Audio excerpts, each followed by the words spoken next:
Hey, everybody. Welcome to another episode of the Businessology Show. Just like we did last month, we're going to do another teaching episode. It's going to be a shorter episode like the one last month, and we want to take us out in this year, 2022, with some more instruction. And I'm excited about this show. I'm excited about the things we're going to be talking about and working through. Some of it's going to be some hard truths, but we're going to end on some hope too. So we're just seeing some particular things in the agency market as we kind of are dealing with the signs of a recession, slowdowns, and things like that. So we want to give some warnings, a little bit of warnings as we go into this. So thank you for joining us on the Businessology Show. What we're going to be talking about is really focused on a great book called How the Mighty Fall by Jim Collins. Of course, he's the author of Good to Great, is how a lot of people know Jim Collins, and he's a researcher, kind of, an analytical researcher. He follows companies over time, and Good to Great was about how companies went from good to great. And so he opens up this book talking about why did he want to write a book about companies that fail. That's basically what he's doing. And he made a good point. He said it's not only valuable to study success, it is also valuable to study what not to do. And so they're actually going through companies just like they did in Good to Great in this book, and they're going to study the companies that actually were really rocketing to success. And then they found through a lot of their studies the 5 stages they went through as they declined. And of course, these are larger companies, and all the things they tried to do to fix some of their decline, or the ways they were ignoring some of their decline, and what they did to try to solve it. And some of them couldn't pull out of it. Most of them couldn't pull out of their decline. And it's a short book. It's a really great book to read, like on an airplane trip or something like that. So that's what we're going to be diving into in this Businessology show as we wrap up this year. So one thing, as we're working with agencies, we do a lot of financial advisory, coaching, and consulting. We see a lot of mindset issues with a lot of entrepreneurial agency owners. So one thing we always tell them is that the beliefs they have, that is the mindset and beliefs they have about why they're running a business, lead them to their behaviors. That's really the next step. So they act basically on their beliefs. We all do that. And then when we're going over their financial numbers, those are a fallout really of the beliefs and behaviors. So when we look at a set of numbers as an advisory firm, we basically can follow and trend over time how that agency entrepreneur has been believing things. The things they believe about their business just fall out in a set of numbers. It has to. So we tell our team when we're talking to our clients that numbers tell stories, and they really do. They highlight pretty specifically what these agency entrepreneurs think about their life, their world, how they can spend money, how they can't, how they run a business, and just frankly, some don't do it so well. Some have wrong limiting beliefs, and they act upon those, and they make wrong choices in their behaviors, and their numbers show losses because of it. And we're a firm that teaches a lot that businesses need to be running profitably. That is a big part of what we teach. It doesn't matter what the next steps are or who they're acquiring or what they're doing, how they're growing. We've always approached our clients with an expectation that they are to be operating profitably. It is very important to do that, especially in a services-based organization, because if you start running a lot of losses in a services-based organization, to pull out of that, you've got to go get bigger and more projects, right? And those projects always come with client service, client relationships. So to pull out of losses for a services company is very difficult to turn around. You can't just double the output of widgets, right? You have to have the capacity of team that can serve larger and larger, more complex clients. And it just takes years sometimes to pull out of an unprofitable situation. So when we see that, we warn against it. That's something we do as a firm. Probably not all firms believe that's okay. Some believe you can run, at a loss, but services organizations really shouldn't run at losses. They're not tech companies, right? So a lot of tech companies run at losses as VCs fund them to some market valuation or something like that. Services-based companies are not like that. They're providing services to humans, and they don't operate like a tech company. Some of the owners we work with have that mindset of growth, and it's really not healthy. We've seen it fail. We've seen our clients fail miserably because of a failure to take counsel from us on how to run their business with structure, discipline, profit, cash savings. These things are key for companies to be successful, for our clients to be successful. So we're bold enough to say those things. And now I want to go over this book because we're seeing a lot of that in the market, right? We're seeing agencies that grew last year pretty substantially. They're struggling with growth now. We're seeing, as we head into the holidays, November and December, we're seeing still talks of recession and troubles with labor. Labor is still very high. The housing market has come down a little bit, but pipelines for agencies' clients is really diminishing. And when that starts to happen, you need to be aware. You need to, beware of the things that are coming and start to change a little bit of your habits and the things you do. Tightening your belt. That's what you do when times are lean, when you're a services-based company. And if you fail to do that, you struggle. One thing we all struggle with as entrepreneurs is this point B. We keep pushing, we keep going because we see a lot of so-called entrepreneurial successes online. So we read articles or we see posts on LinkedIn or Twitter where other businesses are killing it. And we warn our clients against that so much. Making comparisons in the entrepreneurial world is so dangerous. It's so detrimental and dangerous because when people post online, they're posting their best foot forward. That's what you do in marketing, right? You're positioning properly. That's what we do as a firm. We post the knowledge we know. Sometimes we'll write an article. It's 5 things I've learned or whatever. So we'll talk about our failures, but it's still from a marketing-esque kind of perspective. So when you see any writing online, people aren't lying. They're just not airing all of their dirty laundry. They're sharing the things they've learned and that they're doing well. So when you as an entrepreneur see the inner workings of your firm and your agency and how you're struggling, and then you see this entrepreneurial success picture online, which is not the full picture. It never is. It can't be. Unless somebody posts their profit and loss statement on LinkedIn. Now, if they do that, you can start to know things about the business, true things about the business. But if you compare yourself to those kind of businesses, you're always going to be comparing yourself to a, not a false view, but it's not a full view. It's not the full view. And so you're going to make wrong perspective comparisons. And when you're struggling too, if you're struggling with losses, you need to be careful who your counsel is. We are counselors to our clients, and we tell them you should stop doing this, or you need to save more money, or you need to stop hiring new labor. You need to figure out your current labor and your efficiency issues, not try to fill the gaps of new revenue with brand new people. That's not where you should go. And we look at a full view counsel when we provide that, right? We're looking at a full set of financial statements that are trended over time. We can see how things are going, and then we watch the economy. So we know what's coming, and so we steer our clients towards the safe harbor sometimes when we need to. Sometimes we want to steer them out into the ocean, the rocky ocean, to go take, to go take blue ocean, right? That blue ocean strategy to kind of take over new markets. There are times we'll do that. Right now, we're seeing people struggle generally, and we're telling them to start acting in a safe way, to pull back a little bit. We're offering a little bit of a conservative view of growth right now, and will change our tune depending on how the market fluctuates. But that's what we do, and that's what we do as counselors, is we help our clients navigate the market, so to speak, and the things that they can't see. So beware of the comparisons you make about your business to the online view, because you're never seeing the full view.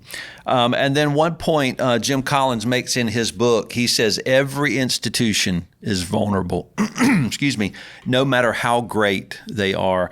And he makes points that he's not trying to scare people, but he is trying to point out that you need to be careful. So this is a book of warning, and that's why I think it's really a great book right now to read. You can see how people are trying to deal with some of their failures, and how they deal with them are even failures too. So what I want to do is go through Jim Collins' 5 stages of decline. I want to read a couple of quotes in his book about each stage. And again, he's a researcher. So they took tons of companies. He even has a lot of appendices in this book that talks about how they chose the companies. And then they trended them all. And they're trying to pull out very specifically the stages they can see in all of these companies. And it's always an interesting book because he has tons of stories about companies that really are no longer in existence because they failed, right? Companies like Zenith, some of these older names that we know, and how they were they were just taking over the world at some point, and how they failed because they went through some of the 5 stages of decline. And we have seen this. Our firm has gone through some of this decades ago. We've gone through these things. I've wrestled through some of these things myself. I know what it feels like to be told to tighten your belt, and those are hard messages that people that you can trust can deliver to you. But I've felt those. We're seeing those in a lot of our clients right now, and so I wanted to go over that, and I hope it's going to be helpful. So let's hit into the 5 stages of decline, and again, these are the things that they've seen these companies go through over time. So stage 1 is hubris born of success. And what he says here is great enterprises can become insulated by success. So this is really the first stage, right? This is starting to see a company become good at what they're doing. And they start to really take over markets. And when they do that, they have this hubris, right? They start to think, well, we know what we're doing, right? We're actually pretty good. We're actually going to win at this market. And, a little bit of pride starts to set in, and it's probably well-deserved, right? If they're built a company to that point, and you probably deserve it too if you really have a successful, profitable company. So I'm not only warning people who have, a company that's struggling, I'm talking to people who have successful companies, right? Now is the time to be a little bit more careful than you normally would. And you may not want to hear that message, but again, we'll change it in a different market season, right? Where the fruit is ripe for picking. The fruit is ripe for picking. So you want to go out there and grab some of those. You want to exploit that value and opportunities you see in the market. And right now we're saying is not a time. If we were your counselor, we would want you to pull back on some of that. So if you have a successful business, you should be proud of that. That's an amazing thing. Just be careful what success does. It insulates you, whereas struggles sometimes really teach you so much. Success is a different type of teacher. So be careful. They've always seen these companies that fail go through a stage 1 where their hubris starts to come out of them just because of their success. And then number 2 is undisciplined pursuit of more. So that's stage 2. This is where you'll see the graph go up, right? So they are rocketing, they're skyrocketing. They have hit something very valuable. And so what the leaders of these companies do is they start, they just want more and more. So here's a quote he says in the book on stage 2. Companies in stage 2 stray away from the disciplined creativity that led them to greatness in the first place, making undisciplined leaps into areas where they cannot be great, or growing faster than they can achieve with excellence, or both. And when an organization grows beyond its ability to fill its key seats with the right people, it has set itself up for a fall. Here's what we teach when we see companies go through this, especially service-based agencies. We want to see growth be between 20-30%, probably more close, around the middle of that. 25% year over year top line growth is solid growth. for a services company. Anything higher than that is very dangerous. And especially we are seeing some agencies even hit 50, 60% growth. We've seen some of our clients hit 70% growth last year. And what that does is the pace of revenue coming into an agency is coming in so fast, you don't have the ability to create your structure, your mature structure of brand new team, brand new processes, probably brand new software, the things you need to serve this big, huge pile of new revenue. The structure of your team structures and processes can't keep up with your revenue pace. And they have to mature together. So as you achieve market success and your revenue rockets up, your structure has to mature at the same pace as your revenue. And if your revenue's rocketing up at 50 and 60% at a clip year over year, that's too quick. It's too quick for you to actually build something so intimate with leadership-based structures that are leading other people. Probably with that much revenue, you've got a bunch of new people because you need to hire people, right, to serve all that revenue. These new people need training. It takes time. They have to get used to the culture. The culture is what creates success internally for a company. So when you get here, you have to be careful. And what stage 2 is particularly talking about, it's saying, hey, we're successful at what we're doing now. Let's go take over another market. Let's go break into another market. I think I see how we could be really successful. So what he says is these companies leap over into places they have no business trying to own or control in a certain market. And so we would say to agencies right now in this time of the talk of recession is that right now is not a time to break into new markets, right? To hit new verticals, to break into new industries. Anytime you break into and weasel your way, not weasel, but anytime you maneuver your way into a new market, that takes years to establish yourself, position yourself well, and to become known in a way that starts producing expert-based profit. So we're saying, don't spend the time right now doing that. Stay steady. Do what you know how to do well. Perfect it, because we don't know what kind of belt tightening is coming. So right now is not the time to have an undisciplined pursuit of more. But these successful companies in this study, they did do that. That was one of the things that also it was one of the stages that led ultimately to their decline. And then stage 3, denial of risk and peril. We've been in this situation a lot of times. So right at the top of that graph, you'll see this is about the pinnacle of when they start failing miserably. This is about the time we start making warnings to our clients. So when we go into meetings with our clients and we start issuing strong and stern warnings, they are probably at a stage 3 because we're objective parties to our clients. We can see things sometimes they can't see. They're weighted down in the details of what they're going through. But at this time, if they start to deny the risk that they're being told and the peril, they could get themselves into some serious trouble. And we've seen it. We've seen all of these stages happen for a number of our clients that we've warned. So here's what Jim Collins says on stage 3. He says, as companies move into stage 3, internal warning signs begin to mount. So there are warning signs, and one of those are losses on your profit and loss statement. Yet external results remain strong enough to explain away the disturbing data. And what that means is revenue and sales are strong. Now, I want to interpret that for the agency market. Revenue, sales, targets, great big new clients, these things are signs that can push away some of the peril and the warning about internal problems. And they suggest that the difficulties are temporary, or they suggest these difficulties are just cyclical, or they're not that bad, or nothing's really fundamentally wrong, or we're about to cover that with this next big new client, this silver bullet that we're going to get. These are signs of peril. And so if our clients hear us making those warnings, it is very wise to start to consider where they stand because the next stages are not it's pretty bad, right? So if you look at the graph now, you can actually see after stage 3, there's a huge fall off, right? Things go off the rails.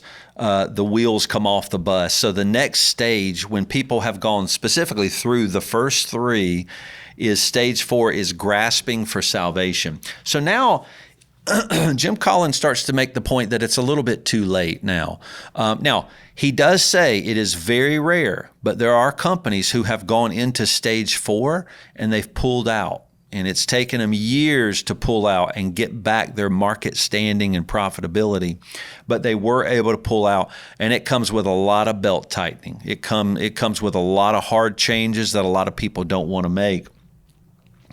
So stage 4, this is when people are like, okay, we're going down the toilet. They kind of know this at their time, so they start grasping for things to save them, right? So stage 4, he says, the cumulative peril and our risks gone bad of stage 3, that's what stage 3 is, assert themselves finally, throwing the enterprise into a sharp decline that is visible to all. It starts to become visible to everybody that you can't deny it publicly anymore. The critical question is, how does its leadership respond?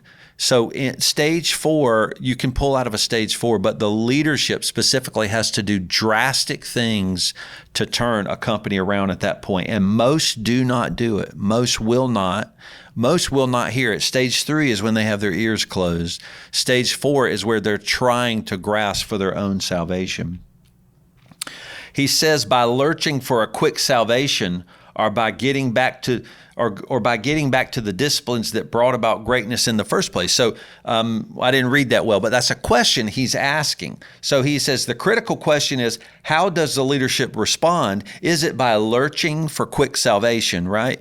Lurching for things that are simple, easy, and quick to grasp? Will that save us? Or is it getting back to the disciplines that brought about greatness in the first place? And so the disciplines are the one, obviously, you would want somebody to choose. But entrepreneurs struggle with discipline. They do not like it generally. I am an entrepreneur, and I know this. I love it way more now because I've seen the benefit of discipline and structure in my life to allow me to be very successful in the work that we do. But it has come through some very hard places. All right, so then Jim Collins takes us into stage 5, which is capitulation to irrelevance or death. So this is throwing in the towel, right? So here he says the longer a company remains in stage 4, repeatedly grasping for silver bullets, the more likely it will spiral down. And so when he says silver bullets, stage 4 is the grasping for, silver bullets. And in some of the companies they're talking about are, larger Fortune 500 companies, and they bring in these bigwig CEOs from other industries. They're, well-known CEOs that come and just, chop everything and try to fix things. These are silver bullets that they're grasping for. He says it's funny, a lot of companies that size restructure, right? So when they go through risk and peril and they start grasping for salvation, what they do is they spend money on restructuring. Consultants will come and restructure everything. But what they're doing is they're dealing with presenting issues.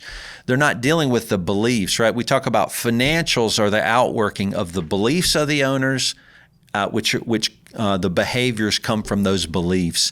So if you don't address some of those root issues, what you think as an owner, what you believe, if you don't address that, then a lot of times a consultant can't help you with a restructuring because it's just a facade. It's just cleaning up the way things look, where the beliefs will continue and the behaviors will continue. All right, so we've already started mentioning, so as we head towards the end of 2022, I want to close with some hard truths for 2022, and I also want to give you some hope, because there is always hope, and that's the cool thing. We like to say for entrepreneurs, you don't get to do anything you want. Which most entrepreneurs believe they do, but you do not. You do not get to do anything you want, but you do get to make any decision you want. So you are the one in full power, full control to turn anything around. It doesn't mean you can do anything you want, and if you act that way, you will wreck your business. That's how that works. So I want to offer some hope that there is a chance to deal with some of these things. All right, the closing hard truths, let's talk about it. We're seeing some recession signs. We're seeing more tightening. We're now seeing across the agency, probably since the middle of the year, we're seeing pipelines slow down. People are not hitting their budgets. That's becoming pretty normal. All of their labor is much higher. And not only are the labor costs much higher, right, because agencies overhired last year because their growth was rocketing up so much. They're now dealing with the fact that they have too much labor. But here's the thing they're seeing on teams. The teams all still feel busy. So our labor force has changed, right? The labor force generally is less efficient, I think. I think that's a result of the pandemic. So people coming out of the pandemic, they got disrupted, sent home. A lot of them, became virtual. Now some of them are dealing with going back to an office. Some are saying, I'm not going back, and now the agency's got a big building or whatever. So we're dealing with this upheaval in the labor. And so the labor are starting to take some pretty strong stands about how they will work, how they won't work, time off. There's becoming some imbalances towards self-care, I think. Self-care is becoming a label for people, seeking to not really work at the same pace they used to. Now, for some people, it's probably legit. There are probably some companies that overwork their teams. We're generally seeing almost all labor struggle. Now, that's not every person. I'm saying generally across the whole industry of agencies, the labor force is struggling really to stay focused, to stay efficient. And so what the agency is feeling is that the team are overworked, right? So I need to go hire people. So it's a perpetuating cycle. They're spending more money on labor. And we keep saying, your labor metrics are high. Don't go hire anybody else. Your labor metrics are high. And of course, their response is, yeah, but the team is overworked. No, they're not. And a team can't tell you they're overworked. You have to make a third-party assessment about their capacity and ability to work. So the labor force has also changed. The output that you're going to find is less than it used to be. It shouldn't be, but it is, and we understand that people are focused more on self-care themselves and kind of not working, so they're working less than they normally would have. So these are some of the things we're seeing. So right now, in times of recession, what should an agency owner do? They should really consider their cash savings and be careful for growth just for a time. So right now we're saying it's time to start building your cash. We love to see 3 to 6 months of average operating expenditures in savings, right? That's not operating, but that's in savings. For some, it's hard to attain. Some agencies already have that. But what you need to do is work on your cash savings. What is cash savings? That is a padding, right? That's leftover profit. It's profit you've already produced in the past, right? It's leftover. It stayed in your bank account. And now it's padding in times of recession. Because what will happen in a recession? Sales will hit the floor. That's what a recession will do. In a recession, the economy goes bloop, it hits the ground and nobody's buying anything. And so then the sales can dry up. Now you might be in a particular industry or something that will help you, and that's fine. But if sales dry up, you now have no revenue production. And during that time, as you're doing hard things like maybe laying off people, your cash savings is going to pad you for a while. It's going to float you, right? It's that instead of a line of credit floating you, your cash is your line of credit. That's what we want to see. So we're asking our clients to start leaning into some cash savings. And if they don't have that, we're pushing them to kind of make that a priority. And you can do a lot. You can do a lot to fix that. Like you want to change how you do your accounts receivable if you can. You want to shorten the terms. I know, if you serve Fortune 500 companies, a lot of times they dictate a lot of the terms for you, and that makes it much more difficult. But maybe restructure some of your contracts to get more cash up front if you can. Take a risk to start pulling more cash into your company more quickly. There is no benefit in having a lot of invoices in accounts receivable waiting to be paid. That money is still not collected and it is at risk. Accounts receivable is a risk-based part of your balance sheet where you track money due you. You want to get that into your bank account as quickly as you can. And in A here too, we're also saying be careful about growth. Going after growth, attacking new markets is just something you want to be careful of. You want to stick with what you know. And we're saying all this just for a time. Right now, we're entering into a time to tighten up our belts. So we're asking you to tighten up your belts and approach the world, or approach your work from more of a conservative view right now. This is what wise entrepreneurs do. They navigate markets. They'll tighten up when they need to, and they'll spend and invest and go out and take over the value and new opportunities when it's time. Just know when to do that. The next one is, Jim Collins mentioned it, lean into the discipline of structure. He says that a number of times. He says businesses that are successful, they get back to what got them there in the first place. They get back to the structure, the creativity of building brand new value with new services.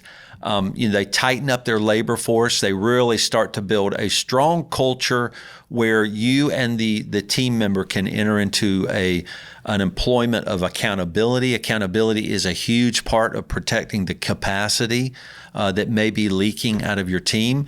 So you want to really lean into the accountability of leading your team. That's a big part.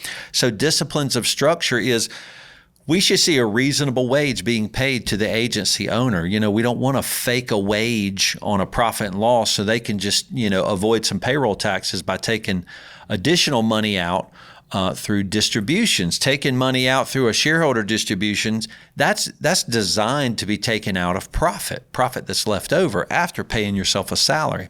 So you want to start paying yourself a reasonable wage. And if you can't do that, then your company is not profitable enough to actually pay you and pay your team and have a profit left over. And if that's the case, you want to work on that. And discipline is going to help you do that. It's leaning into your agency and starting to help it get its stuff in order. The things that you haven't been focused on. You need to focus on the details of structure right now.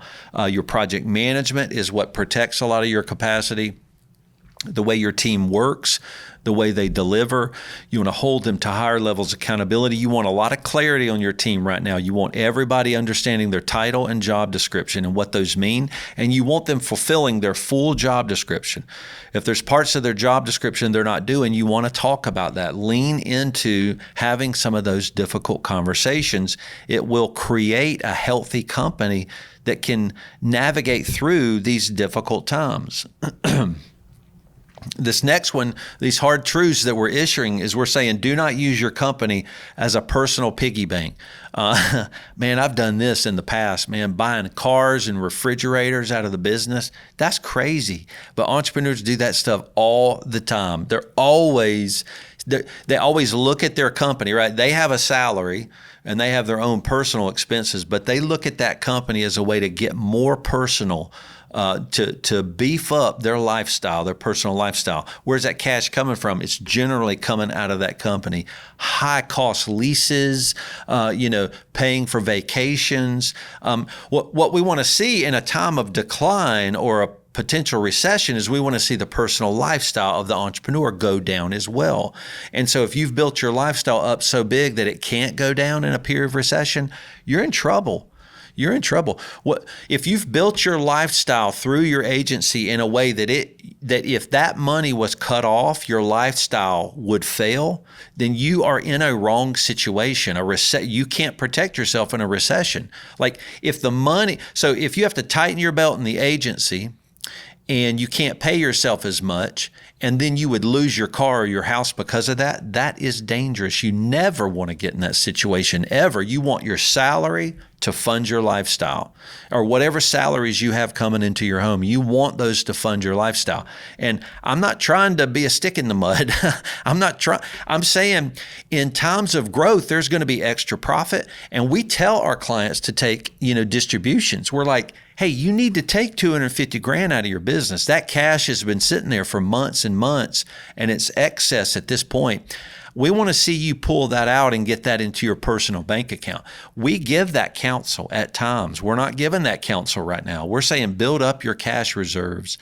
So we don't want to be funding personal lifestyles out of the business. Actually, you never want to do that. You want a lifestyle funded by a salary. And if that agency goes up and down through market troubles, market wins, market highs and market lows, you don't want it to affect your personal lifestyle. So you got to bring your lifestyle down to a level that can be funded by a reasonable wage, so that distributions, when they come, and they will come in high times, or they can come. Those can be other just great benefits you can have for other investments in your life, cars, second homes, things like that, and vacations.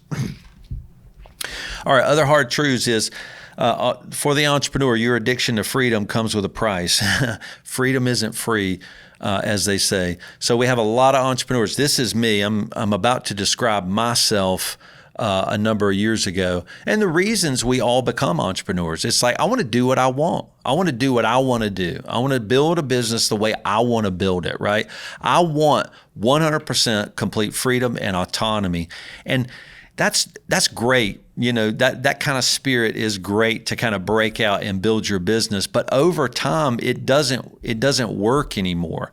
Because if you're addicted to freedom, you're addicted to a feeling. You're addicted to feeling like nothing's holding you back. So when a time of struggle in an economy comes, like it's coming now, and it's a time of structure and tightening and just bearing down the screws on your life, then you'll throw off the chains of structure. Entrepreneurs don't like that. They want to break free, right? They don't want a calendar that's blocked that tells them what to do. They want a calendar that's blank, because it's like, look, my week is open to me. I can do anything I want. And no, you can't do anything you want. If you run a large agency, you don't get to do anything you want. You have to do what supports the mission of that organization. That's your goal as the leader of that organization. And so if you're constantly committed to freedom, your own freedom, your personal freedom, having a personal wealth lifestyle that you need, if those are the constant things you need, you're going to go through some stages that eventually can lead to decline if you're not careful. What you get to do, and this is the benefit of entrepreneurship, and I've already said it, is to make any decision you want. That's why you wanted to work for yourself, is to be able to make your own calls. And you get to do that. And you can be the wise, smart entrepreneur that makes the call to limit yourself in times of struggle, and then make investments and take risks when it's time to take opportunities in new markets. So those are the choices you get. The choice you don't get is to do anything you want. And what is the price you'll pay is possibly a decline in your business. You can lose great team. You could lose markets because you're just not seeing the things in front of you. And then the last one is stop being scared of your work. So I think a lot of people are struggling with this, is lean into this valuable thing called work.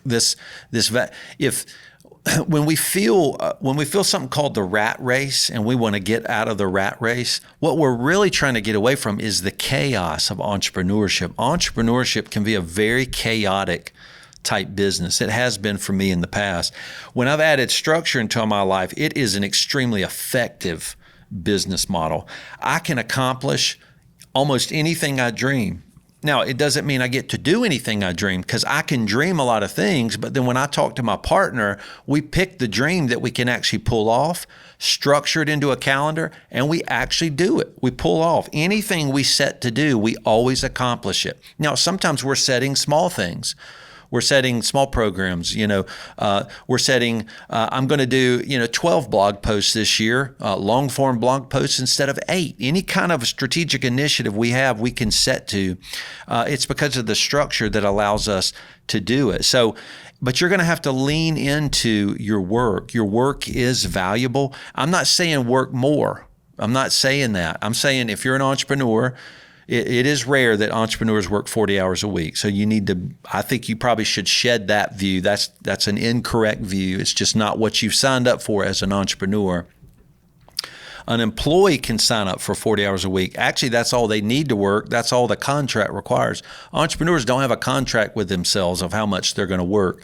You need to lean into whatever your role in your agency calls you to do. Now, if it's too much work, and a lot of times for entrepreneurs, you do work too much, then you got to pull back your mission, your goals, right? So setting a BHAG, a big, hairy, audacious goal, sometimes doesn't mean you're going to meet it, right? Just because you want to grow 50% next year doesn't mean you will. the BHAG sounds really cool, but in a market that's dampened with fear, it doesn't mean you get to have big growth goals and actually achieve them. That's not a guarantee you have just because you spoke the word BHAG. You need to set appropriate economic related goals that are achievable, that can be achieved through the structure of work that you have pre-designed and planned beforehand. So I'm hitting people with some hard truths, but I want you to win. When the market comes back, I want you to be poised and go, hey, we're still here. We're healthy. We've got cash. I'm going to go buy up some agencies. I'm going to go buy up a market that we're going to tackle. I'm going to pre-hire 4 or 5 key roles that have been laid off from some other agency that declined, and you get to take over in times that are growing, always keeping in mind that you could get into the cycle of decline. You just have to become a more mature entrepreneur to walk through the ups and downs of market. Okay, as we end, I want to end with hope, right? There's always hope. You can turn anything around. I have 2 full-time businesses and really struggled decades ago and got myself in a lot of trouble. The way I ran those businesses, I had beliefs about freedom. I can do whatever I want, and it wasn't true. I was living basically a lie. It wasn't true. And I learned how to accept structure. My partner really helped me do that. And we changed things so that we can be successful. And so there's always hope. So Jim Collins also, he makes a point. He says, I want to end with hope. And he walks through the story of Winston Churchill, who was a freaking mess, right? As he walked in to lead through World War II, he was a mess. And was really struggling. And so they chose him to lead, and he was not the right person to lead. He had a string of failures before that, but he did not give up, right? He's the one. We know all the quotes that he says. We quote those now. But he struggled up to that point, and when they chose him, he latched on to pulling out of some darkness. And I want to read how Jim Collins ends the whole book. This is the last paragraph of the book. He says, the path out of darkness begins with those exasperatingly persistent individuals who are constitutionally incapable of capitulation. I love that phrase. So I got to read that again. The path of darkness begins with those exasperatingly persistent individuals who are constitutionally incapable of capitulation. You want those kind of people in your life that just do not have it in them to quit. And that is who Winston Churchill was. It's one thing to suffer a staggering defeat, as will likely happen to every enduring business and social enterprise at some point in its history. You're going to experience defeat, and entirely another to give up on the values and aspirations that make the protracted struggle worthwhile. Failure is not as much a physical state as a state of mind. Success is falling down and getting up one more time without end. So he's redefining success. What is success? It's multiple failures that you continue to get up on top of. What we're issuing, a little bit of a warning to the agency market right now is to lean into a little bit of being more conservative in your growth, looking inward to tighten up things internally as we see our market changing. These are some warnings we can look at. And just know you're going to bump along and fail along the way. But right now you want your failures to be a little bit smaller so you can recoup and recover from those more easily. So thank you for joining us on the Businessology Show. We're headed out of this year, 2022, and I look forward to seeing you in 2023. If you do need care and help, if you need counsel, financial counselors and advisors, that we are entrepreneurial consultants. So we run our own business. We are entrepreneurs. So we give counsel from that perspective and lens. We know what you go through, and it is difficult. So if you need us, let us know at info@blumercpas.com or hit us at www.blumercpas.com. You can fill out our form and we'll be glad to talk to you. So thanks for joining us on the Businessology Show in 2022. We'll see you.